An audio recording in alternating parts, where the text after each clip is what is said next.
All right. Pretty sure I'm up and running now. Yep. All right. Hey, Bullet, how's it going? Thank you for the lead on this. I'm going to be covering a couple of links you sent me before. And for anyone who wants to go ahead and read this stuff, the links will be down below, all 3 pages of it.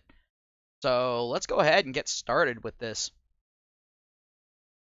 So the title of this is called "How to Resist the Backlash Against #MeToo" by Liz Elting. And now, the thing is the backlash to the whole #MeToo thing is basically guys sitting there and going, "Wait a minute, no. If I'm gonna sit here and be at risk just for having a woman there because if she just says it, I'm automatically guilty. Well, what's the solution? Well, don't hire women in your business." And that's how a lot of guys are looking at this. But she's not, the author isn't looking at it from this way. But let's go ahead and read this. All right. This is for my fellow CEOs, managers, supervisors, and everyone else there with hiring and firing power at companies, large and small. I don't think it's possible for any single story to prove powerful and enduring enough to distract from the mess in Washington, but wow, the harassment and predation reckoning unfolding throughout politics and media has done exactly that. It's been so dominant a narrative since the Weinstein story went from being an open secret to full-blown movement that Time magazine named the Silence Breakers as its 2017 Person of the Year. While it's certainly been painful for victims of abuse to endure the constant airing of such trauma, there's another dimension to this that hasn't faced nearly enough scrutiny. And guys, it's not the one that we're all thinking. She actually never even touches on it. She says the backlash. Yeah, let's go ahead and read a little bit more into this. In the resulting discourse, we're already seeing men asking questions along lines of, "Now I'm afraid to even talk to women." That's not a question, that's a statement of fact. It's not a fucking question. Does this mean no more office parties? Valid question, because if at office parties, if usually you end up drinking, and if you get drunk and say something and can be fired for it, and or jailed and or sued for it, well then, maybe not a good idea to have office parties now, is it? No more friendly compliments? Well, yes, know what? The thing is that's considered sexual harassment, thanks to wamens like you. So no, that means no more compliments. So yeah, it's valid. It's a valid question for men to ask.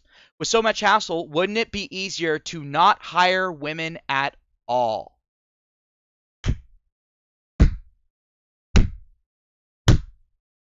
That's actually a pretty valid question. If you do not hire any women at a company, then that would mean that women at your company could not be sexually harassed because they don't exist.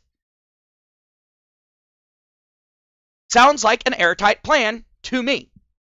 And since it is perfectly legal for them to have entire businesses staffed and ran and owned strictly by women, then you have no right to bitch and complain about businesses being owned, staffed, and ran strictly by men.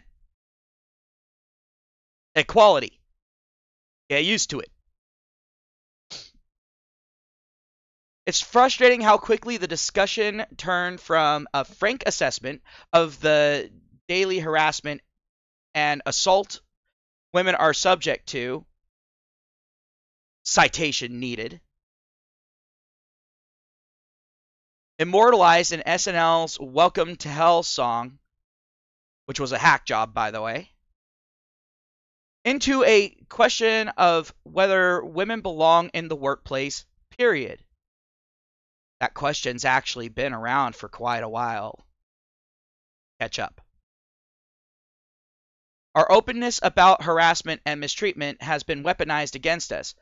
No, what's being weaponized here is how many of these accusations that are being thrown about are being proven to be false and politically motivated in some way or another.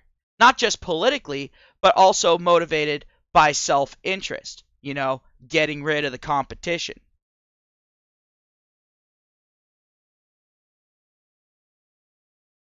Rather than honestly look at their conduct, many men would rather simply remove women from positions where professional respect and courtesy are required.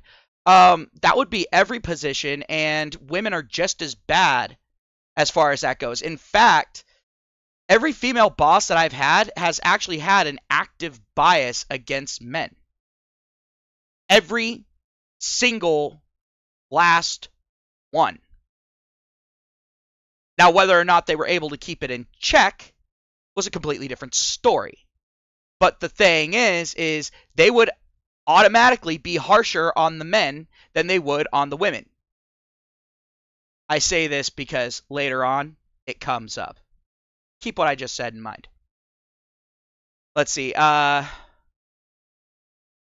worked for women 2 times in my life. One was at a hospital where she was the CEO. The hospital was crumbling and going out of business. Man bought the hospital, and within a month it was profitable again, grossing over $900K a month. Conservatively, it was a really small hospital. Many people got to keep jobs.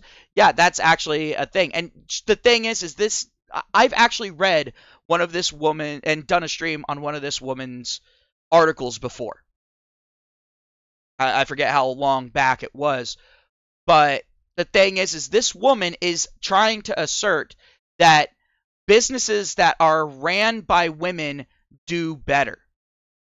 She actually tries to assert that when every other statistic out there shows that no, most that are ran by women end up going under. So, but let's go on. In short, the question is whether the glass ceiling should be lowered and thickened with another few panes. How about this? Get rid of the fucking glass ceiling and just go ahead and make it out of fucking goddamn concrete. Screw the glass.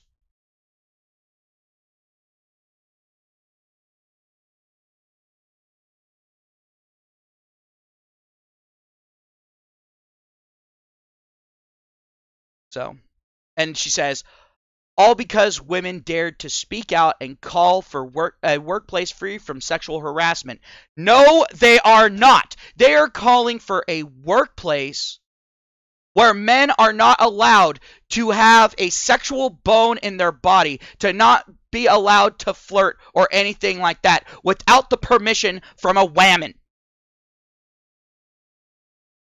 And even then, it can be used against him as soon as he's outlived his usefulness. No, fuck that. That is a outright fucking misrepresentation of the situation. Because you don't see her bitching and complaining about women using their position of power to coerce men that wouldn't touch them with a 10-foot pole to have sex with them to try to get a promotion or to try to get a raise or to even keep their fucking job.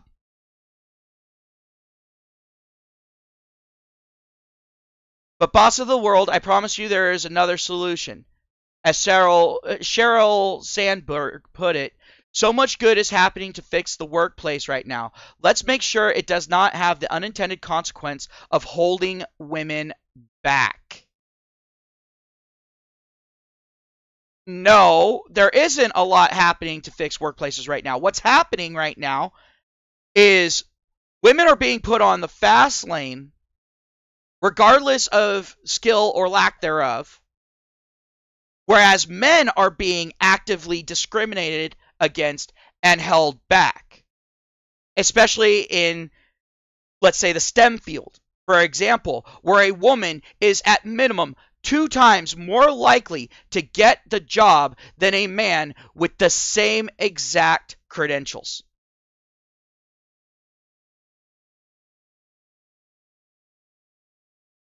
Let that sink in. And they're saying that there's so much good happening to fix workplaces right now.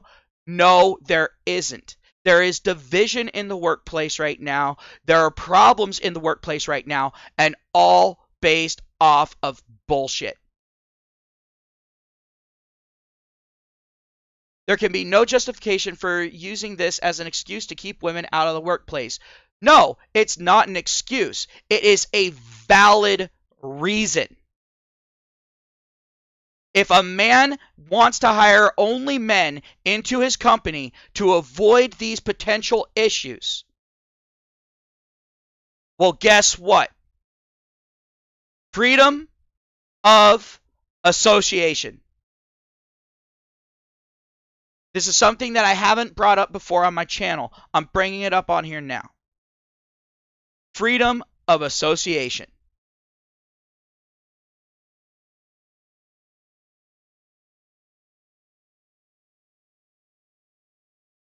She says, so let's talk. All right, bitch, let's talk. I take the challenge.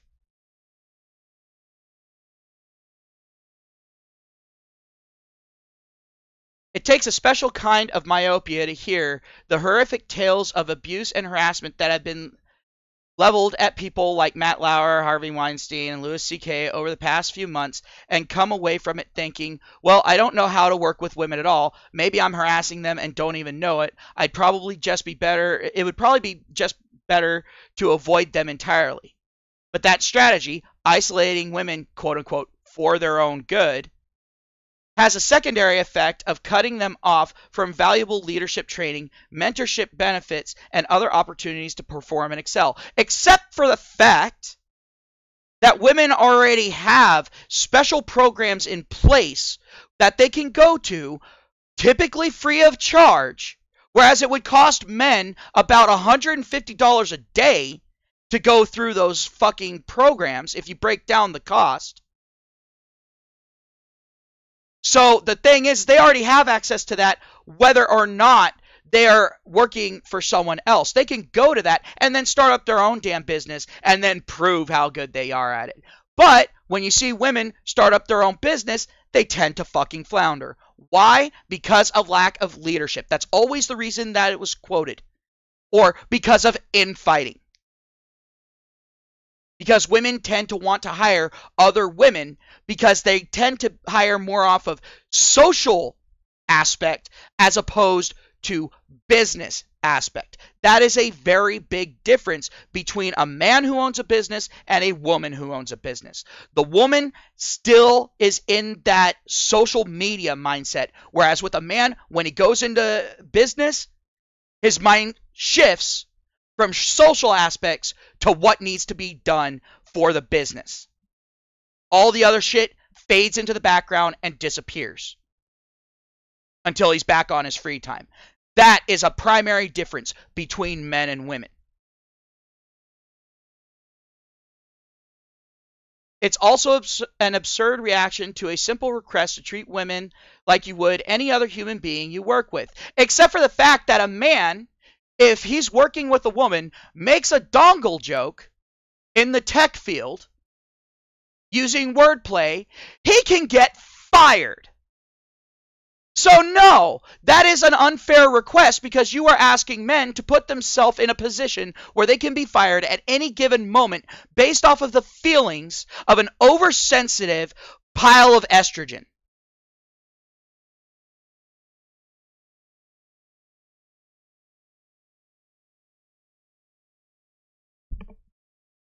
So, am I wrong? Does that sound like a fair request? No, it doesn't. But it's what happens when you act as if the problem isn't the harassment, but the complaints. Actually, it's the false complaints that are the problem. People aren't acting like the complaints of actual harassment that's provable. They're not complaining about that. What they are complaining about is the false claims. Because the thing is we've got many wamens out there that are sitting there and trying to make every last fucking thing a form of goddamn harassment.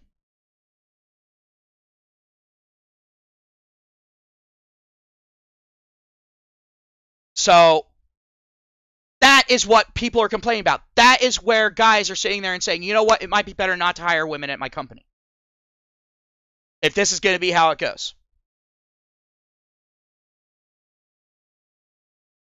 And this entire discussion is predicated on that assumption. Not that there's a cultural problem that needs fixing, but that women themselves are... oh god, their editor fucked up here. But that women are themselves the cause in what may in fact be the most egregious example of systemic victim blaming I've ever personally witnessed.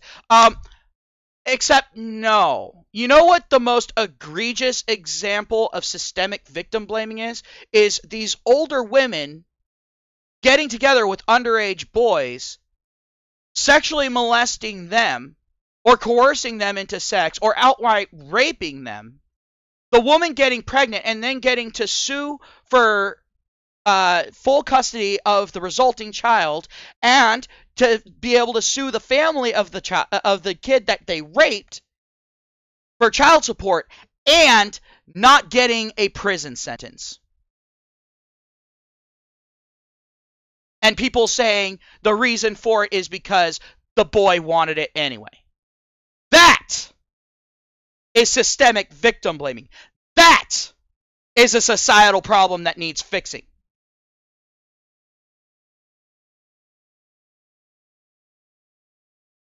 Not some woman getting butthurt over a dongle joke, or over a guy sitting there and saying that she looks good, but her not being attracted to that guy.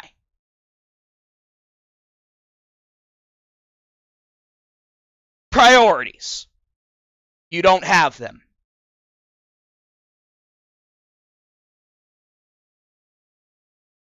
Your job isn't to reduce complaints, it's to foster a healthier environment so your employees can feel safe and respected and focus on their work. No, their job is to make sure that the workplace functions efficiently, and to make sure that there aren't people sitting there and bitching and complaining 24 hours a day, 7 days a week, 365 days a year, so that their company can turn a profit. That's what their job is. It isn't to protect your precious little fifis. If you want that, go out and find a rent-a-daddy.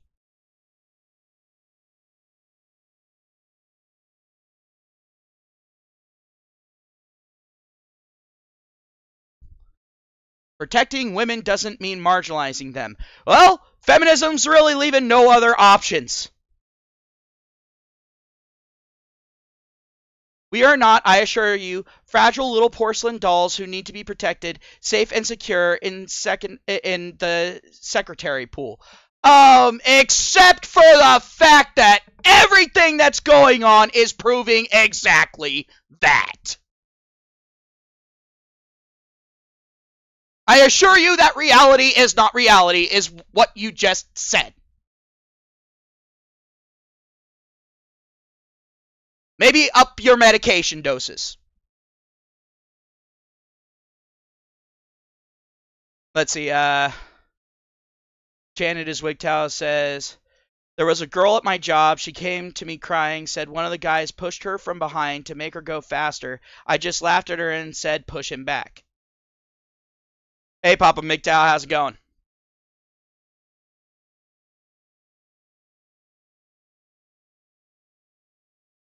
And Janet Iswigtow says, when women go into the man's field, they need to be able to handle it or get out. Or how about this? Just stay the fuck out. I mean, that's That's pretty much the best thing. Because the thing is, if they go in there, then can't handle it, now it's somehow the guy's fault societally. I need not remind you that in decades past, that was exactly what happened. Women were placed in their own roles under their own leadership, essentially abandoned and ignored.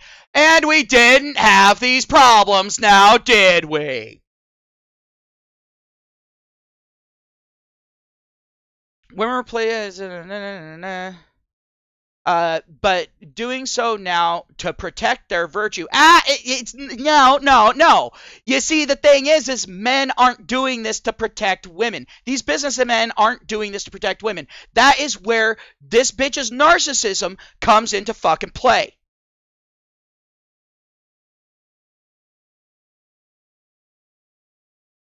And that's where I start to get pissed off. This isn't to protect women. This is men protecting themselves. For fuck's sake.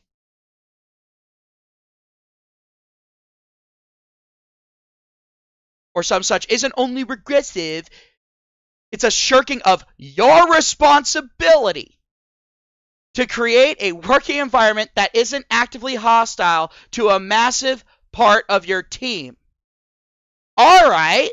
Well, how about this? Let's get rid of the part of all this that is actively hostile to the other people on the team. So let's get rid of the wamens. Sound fair? Cool. Are you talking to me? Oh, no, sorry, Shadow. I didn't mean to be in the chat. I forgot I was in chat in here. Sorry, my bad. Oh, are you in a video? Live stream. Oh, that was awesome.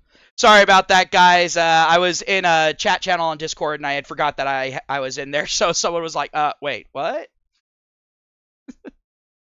Anywho, getting back to it.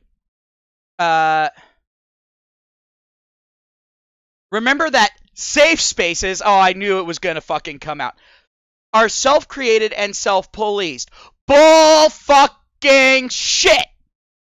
Safe spaces are created by those in power, by those who have decision-making power, those who are willing to fund it, and it's created for those who are special little snowflakes that can't handle reality or any level of fucking strife. If you need a fucking safe space, then you do not belong in the business world. Period. Shunting off women at your company into their own departmental structure isn't a safe space as much as it is a ghetto. Well, yeah, I mean, if they're not willing to do the work and become part of the culture, then shunting them off into their own shit where they can fuck around over there, play with Play-Doh or whatever the fuck it is they want to do. If you're going to call that a fucking ghetto, then yeah, it's a fucking ghetto.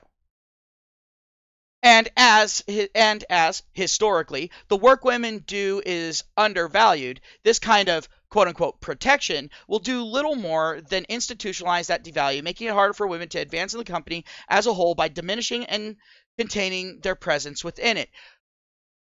Well, here's the thing. If you don't like that, go and create your own companies. Be entrepreneurs. I hate this mentality that people have nowadays, that they get to go in, get hired on at a business, and then get to tell what the bosses how to run the fucking business.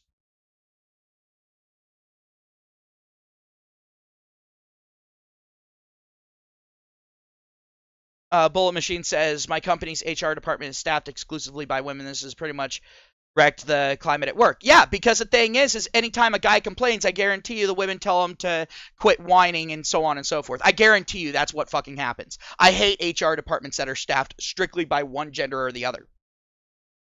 Because there's no level of fairness that can possibly happen at that point.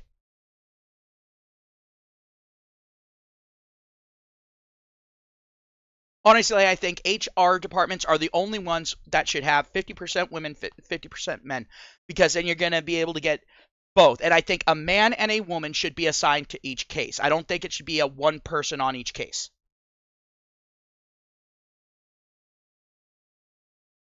So, all right, she continues. This is a business opportunity, not a business problem. Is it really? Listen, I know it's a headache trying to find ways to change the way you do business. Exactly, and they shouldn't have to be expected to change the way that they do business because you're coming in and bitching and complaining. That's another reason why men are saying maybe we shouldn't hire women, because when they come in, they bitch and complain, and it causes a whole lot of cost to the company, lowers our efficiency, lowers our morale, causes lawsuits, and can cause mass firings, if not incarcerations, from our business of our best employees so that they can go ahead and get rid of competition so that they can climb up the ladder without having to put in the fucking effort by cashing in their victimhood points and holding it like a gun to our fucking head so that way we have to hire them, or they can sit there and say that it's retaliation. Why in the fuck would you want to hire someone like that?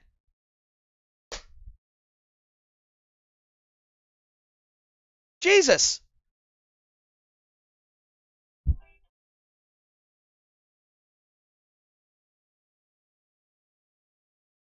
So, I know it's frustrating to try to figure out how to solve problems you were barely conscious of before the beginning of October, and that it's even easier to look at women making all this noise and fuss and see a potential lawsuit waiting to happen.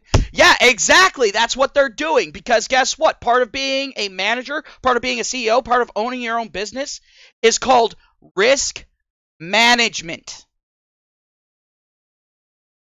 It's a very big part of it. No business is risk-free, but you're supposed to do everything that you can to minimize the risk and maximize the rewards.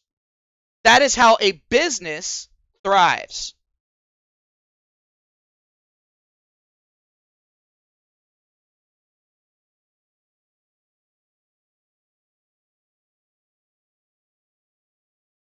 And it's easiest of all to throw up your hands and say, well, this is a problem. This is not a problem I want to deal with. You're right. It is easy. And guess what? That's perfectly acceptable. If someone is being a fucking problem, or a specific demographic is being a problem consistently, and by demographic, I mean ideological demographic, not necessarily demographic as far as man, woman, or black, white, whatever, whatnot. I'm talking about if you're seeing consistent fucking issues happening with a specific type of person, and this actually comes down to personality. The reason why I'm saying wamens here and not women is because there is a difference. A woman is an actual adult. A wamen is not. A wamen never grew out of that spoiled brat phase. A wamen is one of the ones that sit there and says, well, I should be able to have it all. A woman sits there and realizes, I have to make decisions. I have to make sacrifices. By walking through one door, that closes other doors for me, but it opens up other doors as well. But I have to make my decisions. There is a big fucking difference. So if men don't want to hire wamens, then guess what? I can't blame them. And the thing is it's almost impossible to tell the difference between a woman and a wamen. It's one of those things that doesn't happen until after they're already in. And this gets even worse if you have shit like, like tenure or something like that. Something that protects them from you being able to fire them if they become a troublemaker. So that exacerbates the issue. And that's just one more argument against tenure and against and against unions. But beyond being right, it's worth it. Women as a demographic are highly educated and highly skilled. They're highly educated nowadays, but the educations that they're getting typically don't come with skill sets. So the highly skilled, we can go ahead and cross that off. And not to mention, it doesn't matter if you are skilled as fuck at weaving baskets if you're trying to get into a field where that skill is not utilized.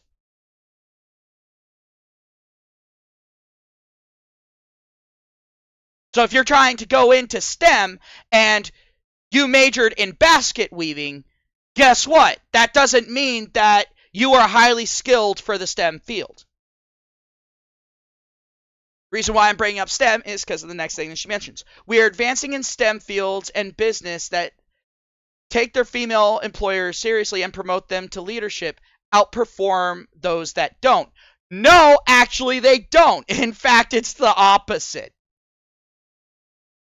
Take a look at YouTube. Just for one example.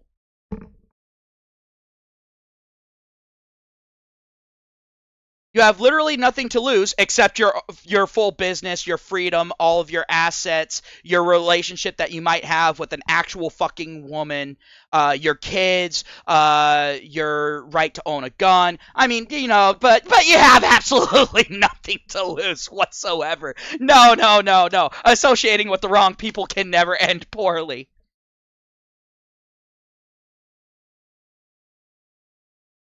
And everything to gain by taking their concerns seriously. Actually, they have everything to gain. You have nothing to gain from it. And if you think that you have something to gain from it, then, motherfucker, that level of thirst and that level of mental rot that you have going on, you should step down from your position. And doing the hard work of reform instead of looking for a quick and easy fix, a smarter, hard-working, more productive, and more innovative workforce that's generating real value for you and your clients rather than a team that's spending half their mental energy protecting themselves from abuse. Yes, exactly. You know what? The men definitely are suffering at this point. They aren't being as productive as they could. They can't be as innovative as possible. They can't be as hardworking, and they can't show their true intelligence because then that makes them a walking target and for abuse and false allegations. You know what? I agree wholeheartedly with you. Let's get women out of the fucking workforce.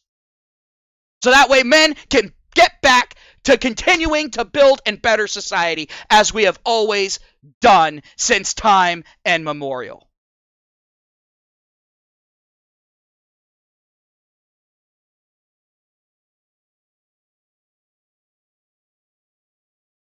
So, and don't worry guys, it's coming to an end. I'm sorry I brought you along this torture fest along with me, but you guys have to hear this yourselves. All in all, it really feels like a win-win. No, it feels like capitulating to women who have earned absolutely none of this. Oh, I'm sorry, not women, wamens. Because this isn't a woman's situation. This is a wamens situation. So please, as we move forward into this brave new world, take the words of Abigail Adams seriously and consider the ladies. She literally just quoted, "Think of the women." This bitch literally just quoted that.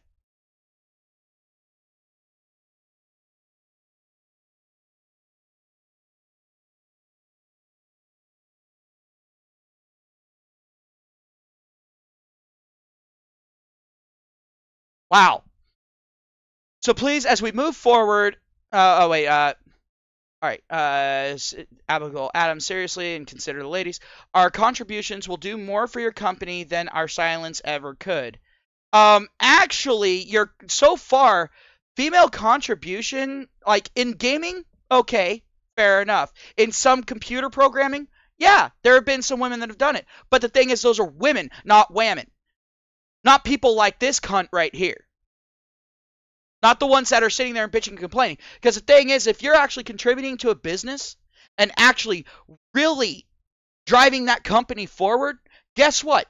You are not going to have time to bitch and complain about this shit. You're not even going to have time to fucking notice it.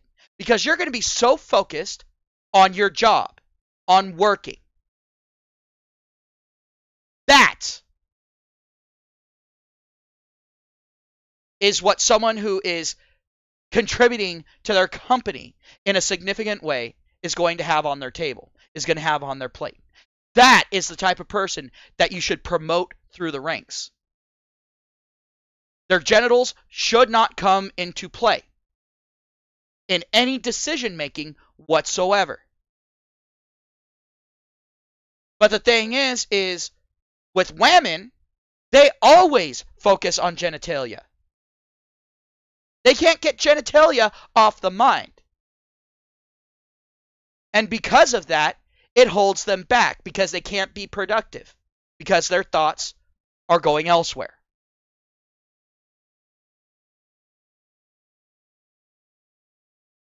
So stop sitting there and trying to say that this is a problem that men have, because this isn't a problem that men have.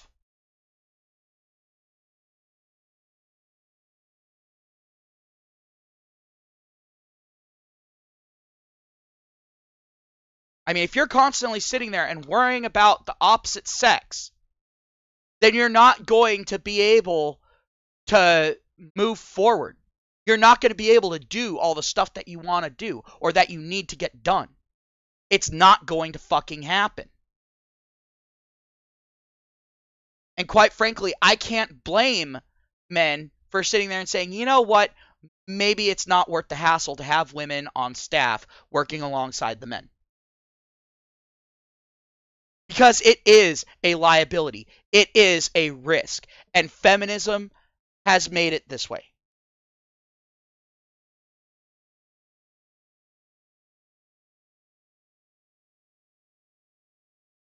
And the thing is whenever you hear of shit where a woman's accused of this, where are the feminists? Nowhere to be fucking seen. Either that or like down in Australia, they'll sit there and say, well, that's a completely different situation when the genders are reversed because there isn't systemic oppression. Da, da, da, da, da, da, da. No, fuck you. If it's wrong one way, it's wrong the other way. Doesn't fucking matter.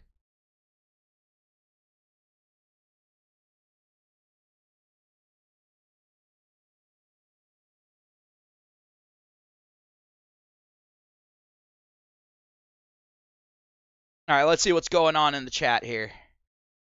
Oh, the Wright brothers argument. All right.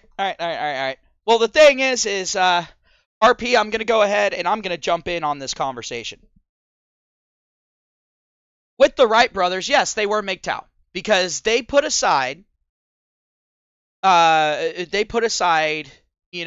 carnal desire and all that sort of thing, and the social expectation of being married, so that they could go ahead and pursue what they wanted to pursue.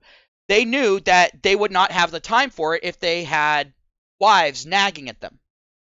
Not to mention that's a great way to, kill off the creativity boner.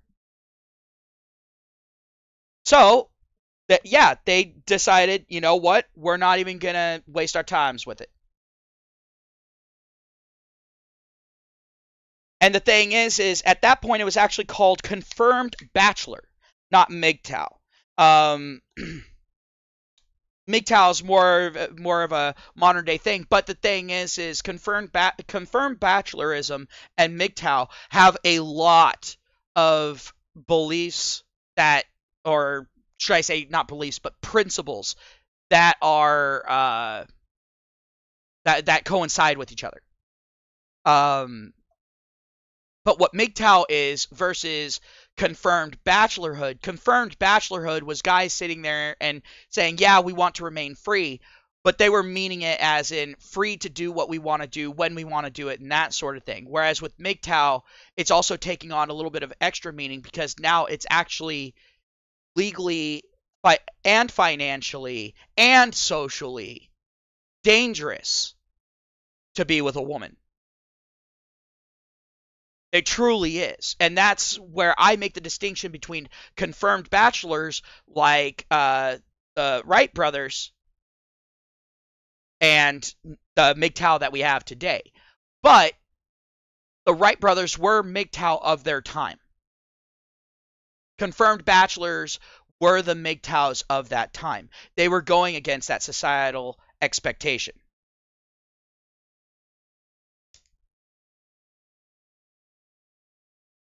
And David M, I don't know if you're just trolling or not, but he says that MGTOWs are beta males. Dude, a beta male will capitulate to others. The thing is these guys that are going out there and being thirsty for the pussy and bowing at the altar of pussy, there's nothing alpha about that. Absolutely nothing alpha about that. If you're sitting there and bowing, you're not an alpha. But go ahead and tell whatever you need to tell yourself. Tell yourself whatever you need to tell yourself so you can sleep at night.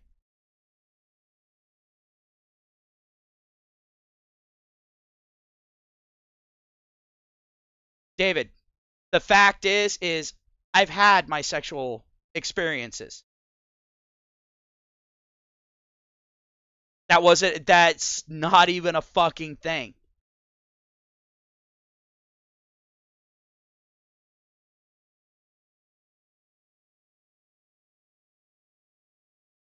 Wow.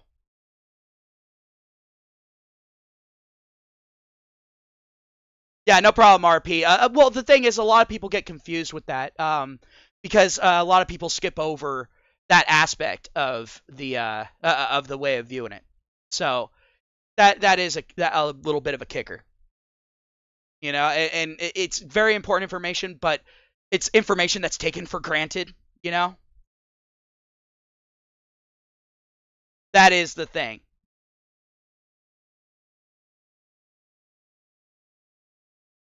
What's wrong with my voice? I'm sick right now. So, got a little bit of a cold.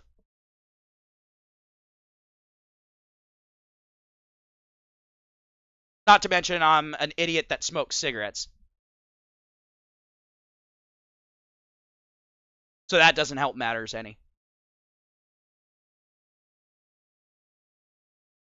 That's definitely gone ahead and caused its damage to my voice, I guarantee it. But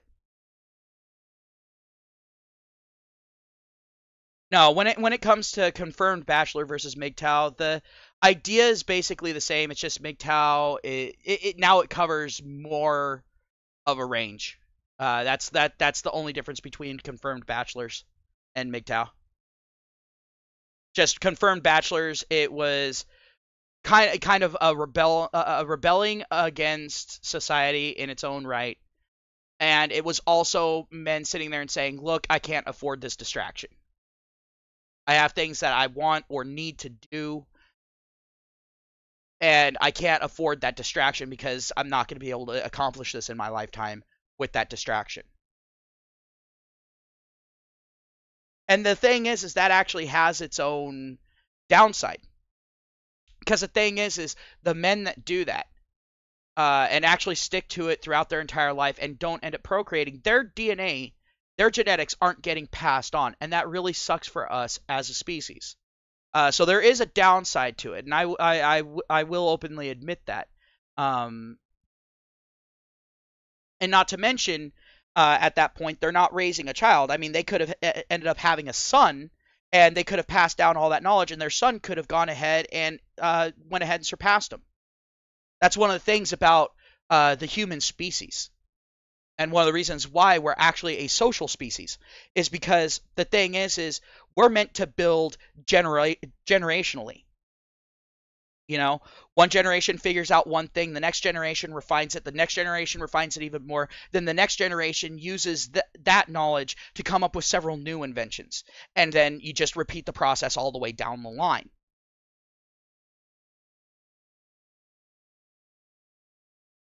But now we're in a situation where so many guys have gotten so focused on that aspect that they don't end up not procreating. And so then when they don't procreate, that chain gets broken and it causes some generational static, I'll call it. So that is a little bit of a problem. I mean, yeah, they can go out and they can, adopt or whatever, whatnot, but it's actually very difficult for single guys to actually adopt children. And guys aren't prone to taking care of kids that aren't their own. Not in the same way. They don't tend to have as much investment. All right, talk to you later, RP. Thanks for joining in on the stream. Definitely appreciate it. But when we go ahead and we actually look at this, that's one of the things that actually kind of scares me about MGTOW is the fact that a lot of MGTOWs uh, that are coming in that are of a younger ilk um, haven't procreated. They're not involved in raising their kids and that sort of thing, and that's kind of a problem in and of itself because that means that MGTOW is on a timer kind of thing, and it's a little bit of an issue. Uh, Feminism doesn't face that same issue because us as a species were already biologically geared to be more protective of women, and so they're going along with biology. Whereas with MGTOW, I mean, they're the most extreme extension of that part of our biology, I should say. Whereas with MGTOW, we're geared to feel competitive with men and to not feel that men need any level of protection or anything like that. And this shows in society and how society's been ran for all these years. But now the scales have gone out of balance because the thing is when you go ahead and get into that scenario, now you've got men starting to feel disenfranchised, which is meaning more of the alpha men are sitting there and going, hey, you know what? This is fucking ridiculous. I'm tired of building myself up, just get knocked back down, and have to build myself up again and have no prospects of retirement or whatever, whatnot. I'm seeing a lot of guys that are entrepreneurs and all that doing that, and getting that mentality there, and they're switching over from confirmed bachelorhood over to full-fledged MGTOW mindset. So that is a little bit of a scenario that's kind of becoming an issue. Uh, and I'm kind of having a hard time seeing the sustainability because, um, as Turbattle said, single men create more MGTOW, which is true. It does because men go ahead and they see these single men being happier, living longer, healthier lives, having less stress and all of that, maintaining that good level of youthfulness for a guy for longer, and just overall having more enjoyment in life. And so then those guys go, yeah, that's the way to do it because I'm looking at all these married guys and I'm seeing the exact fucking opposite.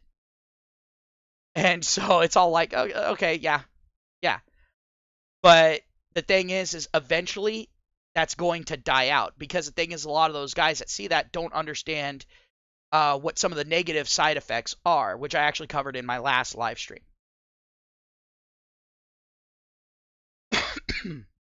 And Turbattle, with the whole only 40% of men procreate historically, I actually believe that because the thing is women are very picky, and the thing is before they couldn't really be as picky as they wanted to be because there were less men than there were women. And so the thing was at that point, women had to just kind of, take the best that came their way. Whereas with now, it's all like now there's slightly more women than there are men. And so now women are all like, oh, well, yeah, well, I can go after any guy. And with the abolishment of the idea of monogamy, or should I say a growing disdain for monogamy, I'll even go that far as to say that, that means this woman can sit there and pick from a plethora of guys and, they'll sit there and say, oh, it's perfectly okay for this guy to go out and just sleep around and impregnate every woman that he comes across as long as he's pretty, and then the uglier ones have to sit there and raise his offspring. It's basically women dabbling in eugenics at this point.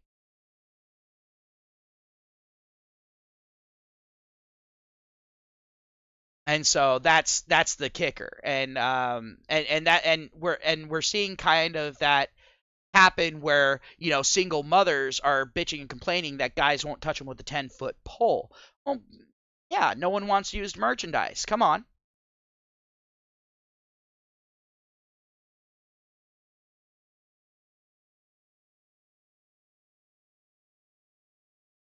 Yeah, no, I'm not disagreeing with you on that one, Bullet, and that's not what I was trying to say. Bullet says, I agree that MGTOW is a cul-de-sac of sorts, but for men to procreate like nothing happened isn't a solution. The laws still haven't changed, and I agree wholeheartedly with you on that. And that's one of the reasons why I'm actually really excited about the prospect of the artificial womb, because this will allow for guys to go ahead and be able to have children and not have a woman be able to come in and steal the child away by claiming parental rights or whatever.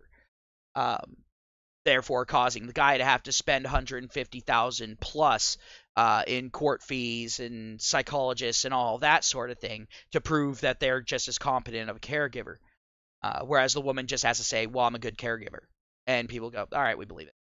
Um, so that's one thing. And I mean, if you really look at it, I mean, even if it costs 150,000 to go ahead and do the artificial womb thing, then the thing is all right, that's money that's spent on that, but now you have full say in this. You get to raise that child as you see fit, and you get to impart the knowledge that's actually going to be able to benefit that child.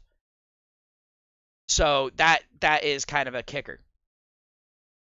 Um, and as we've seen statistically, uh, kids that are raised by single fathers actually tend to do significantly better than the children that are raised by a single mother.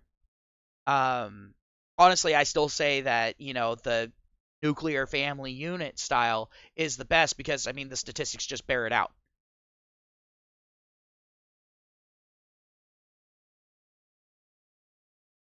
Well, actually, Bullet, the thing is at that point it would be basically uh, the argument that men could use there is saying, well, at this point, now you are denying men reproductive rights outright. And at that point, people will sit there and go, yeah, that's kind of fucked up. That's not okay. Blah, blah, blah, blah, blah, blah, blah. Um, and then the statistics that I mentioned before, where single. Uh, oh, yeah, and I didn't even think of that, but Turbattle's got another thing. What about gay male couples wanting to do it? You know?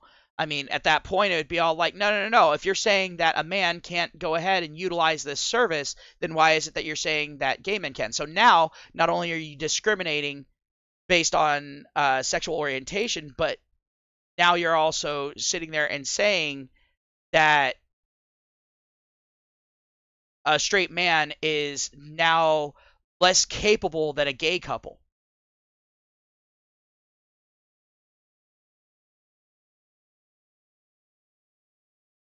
And you're right, men have no reproductive rights right now, but people are sitting there and kind of just, brushing off and saying, oh, well, that's men not wanting to be parents or be responsible for it. But at this point, they wouldn't be able to say that. It would be all like, no, the man wants all the responsibility, and you're saying that they're not allowed to have that. And so then their current little argument just falls apart.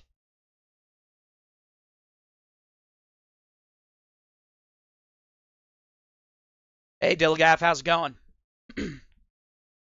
But no, I just wanted to go ahead. I wanted to read uh, this article and address it, but then we got into this whole aspect of it.